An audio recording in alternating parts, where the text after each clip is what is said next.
नमस्कार। स्कूल शिक्षा परिवार जयपुर से मैं अनिल शर्मा आज आपके सामने एक ऐसे ज्वलंत मुद्दे को लेकर आए हैं जो फीस संबंधी है, जिसके लिए स्कूल संचालक हो, चाहे पेरेंट्स हो, चाहे शिक्षा विभाग अधिकारी, कई बार नियमों की जानकारी के अभाव में कुछ ऐसे फैसले कर लेते हैं जिससे एक आपसी विवाद बनता है। इस संबंध में हम हमारे साथ जो एक्सपर्ट हैं, पूर्व उपनिदेशक आरटी सत्येंद्र जी पवार साहब, इनसे हम कानूनी बारीकियां और उन रूल्स के संबंध में कानून क्या कहता है ये जानने की कोशिश करेंगे। नमस्कार सर, आज के शो में आपका स्वागत है।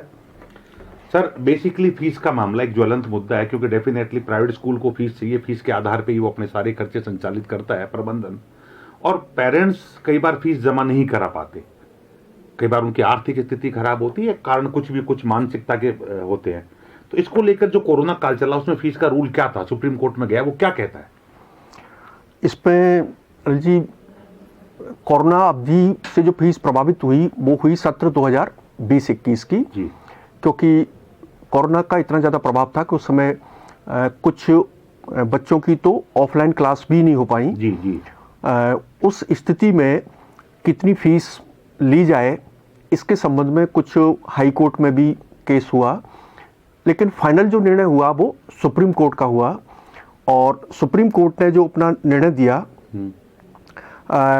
3 मई 2021 को जी। उस निर्णय में कुल 7 बिंदु में सभी चीज़ें स्पष्ट की, और पहले ये स्पष्ट किया कि सत्र 2020-21 में जो फीस ली जाएगी उसका आधार 2019-20 की फीस होगी। 2019-20 में जो विद्यालय की फीस थी उसका 85% फीस सत्र 20-21 में ली जा सकती है। और इस फीस में भी अगर किसी अभिभावक की कोई परिवेदना है तो विद्यालय का प्रबंधन उसको सहानुभूतिपूर्वक सुन सकते हैं, उसमें कुछ कम ज़्यादा चाहे तो वो कर सकते हैं।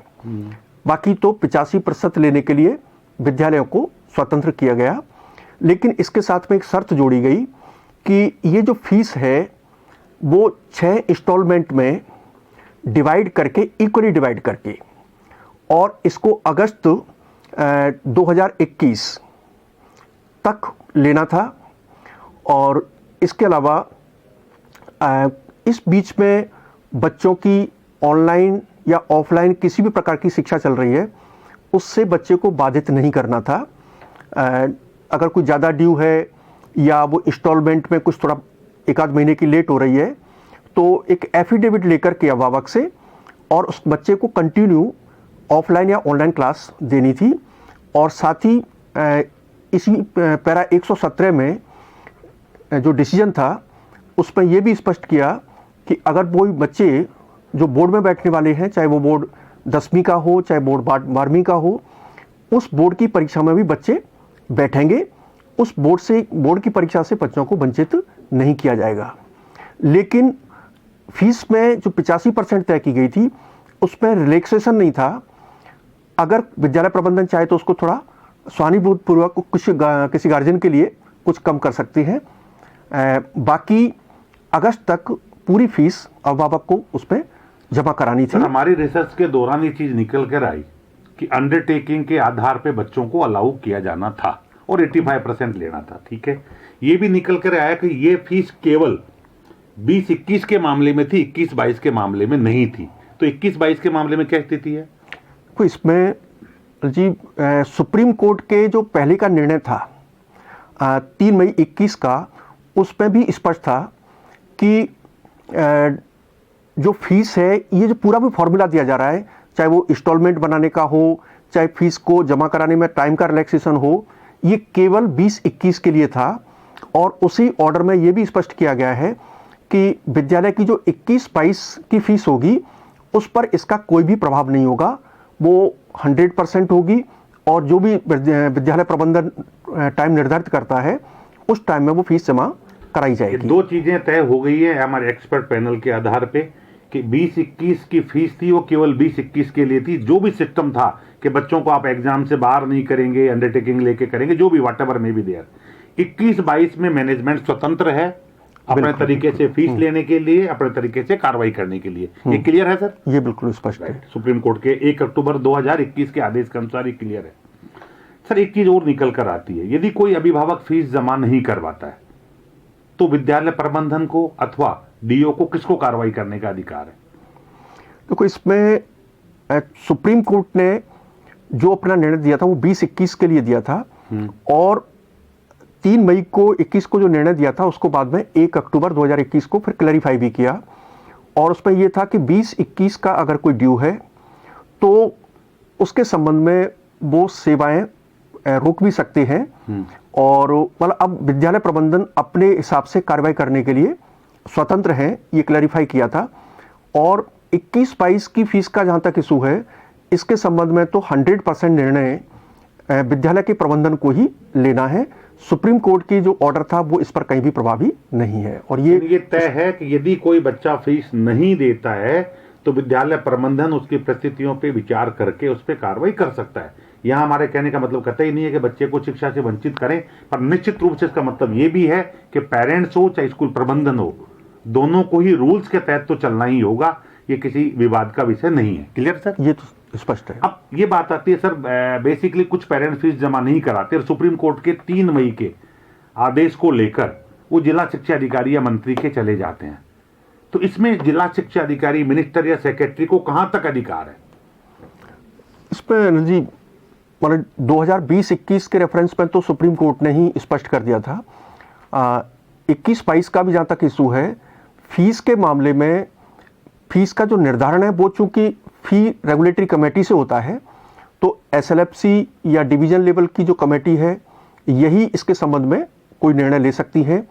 तो जो विद्यालय की फीस डिसाइड होनी है उसमें तो किसी भी और की भूमिका है नहीं, और एक बार अगर वो फीस डिसाइड हो गई, इसके बाद में उतनी फीस लिए जाने तक तो जो भी कोई छूट या कुछ भी दे सकता है वो केवल स्कूल का प्रबंधन ही दे सकता है, अन्य किसी कार्यालय की उसमें कोई भूमिका नहीं हो सकती। यानी आपके ने जो बातें स्पष्ट की उस अनुसार अगर फीस तय करने का विवाद है तो स्कूल लेवल फीस कमेटी एवं संभागीय आयुक्त की कमेटी और राज्य स्तरीय committee, division committee, division committee, ये 3 का हस्तक्षेप है।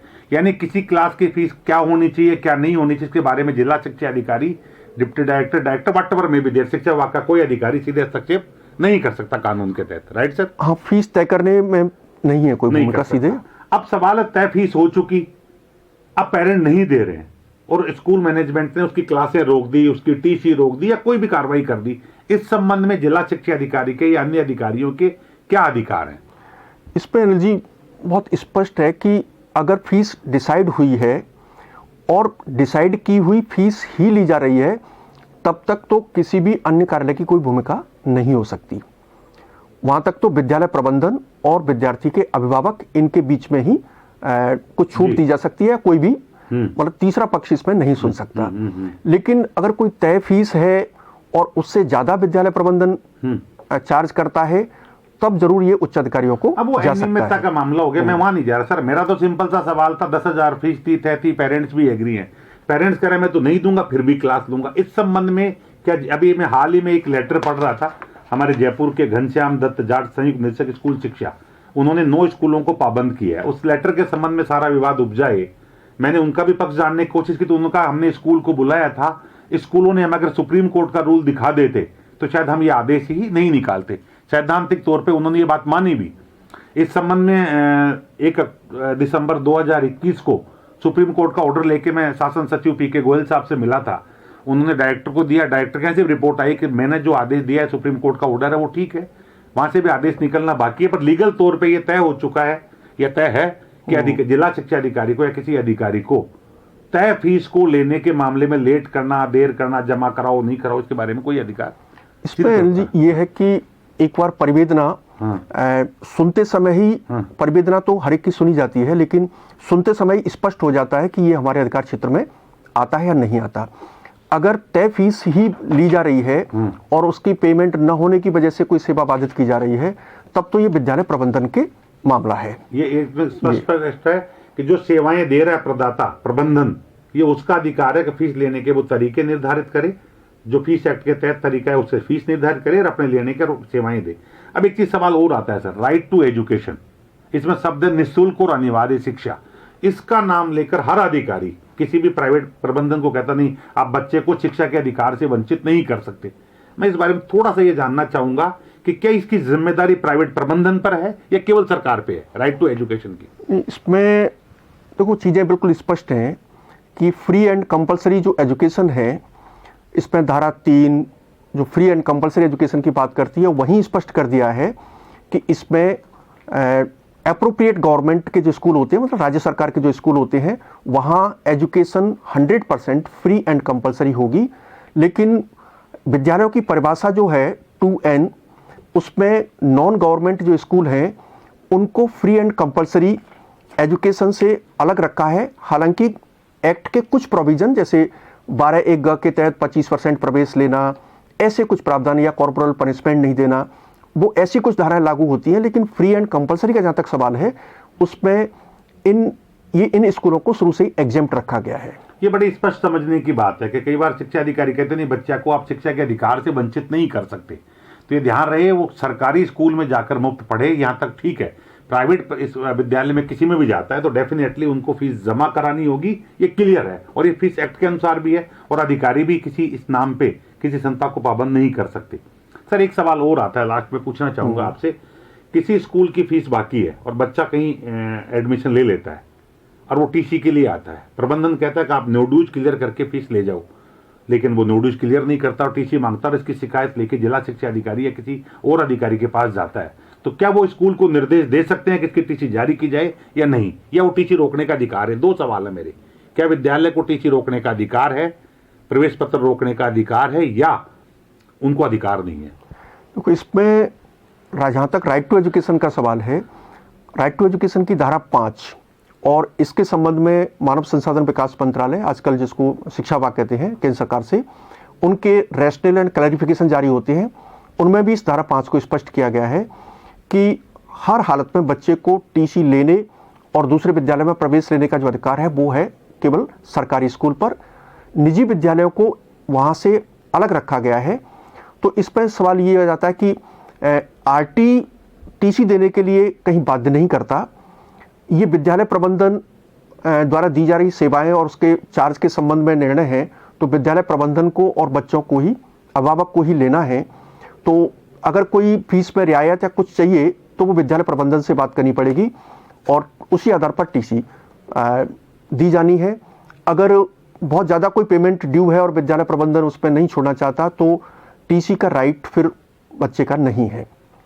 यानी ये समझने की बात है कि विद्यालय प्रबंधन अपने द्वारा दी गई सेवाओं में भुगतान प्राप्त नहीं होने पर कटौती कर सकता, अगर हम इसको सिंपल भाषा में कहूँ तो। जो भी सेवाएं वो दे रहा है, ये टीसी भी एक सेवा का ही जरिया है, एग्जाम भी एक सेवा का ही जरिया है, क्यों सर? हाँ, हालांकि इसमें सिंपैथी के तौर पर विचार किया जाता है, लेकिन वो निर्णय जो करना है वो विद्यालय प्रबंधन को करना है। बहुत बहुत धन्यवाद सर, आपने जो महत्वपूर्ण जानकारी दी, और मैं जितने भी हमारे दर्शक हैं उनको बताया जाऊंगा हमारे चैनल को सब्सक्राइब कर लें। निश्चित रूप से इस तरह की छोटी छोटी जानकारियां जो आपके लिए जरूरी है दी जाती रहेंगी, और इस सब के लिए हम धन्यवाद देना चाहेंगे अपेक्स यूनिवर्सिटी जयपुर का। ये सारा उनके सहयोग से, उनकी टीम के द्वारा किया जा रहा है। मैं टीम को भी थैंक्स बोलना चाहूंगा, पूरी यूनिवर्सिटी को। सर आपको बहुत बहुत धन्यवाद। नमस्कार।